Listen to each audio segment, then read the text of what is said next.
उजेली पाला पोतल कोठड़िया ओई में दौरा सजाय ओई में दौरा सजाय पेन्हिना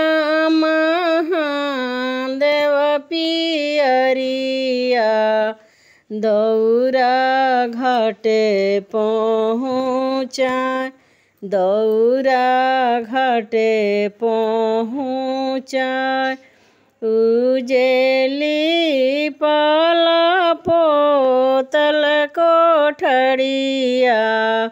ओई में सुपली सजाय ओही में सुपली सजाय पेन्हिना सब बाबू लग पियरिया दौरा घाटे पहुँचाय पेन्हिना सब बाबू लग पियरिया सुपली घाटे पहुँचाय उजेली पाला पोतल कोठड़िया ओई में कोसिया सजाय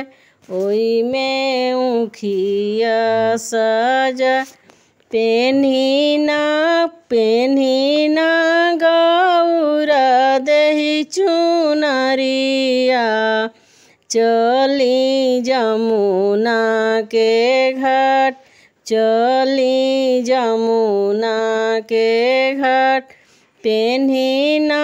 सब कन्या लोग चुनरिया चली छठी माई के घाट चली छठी माई के घाट।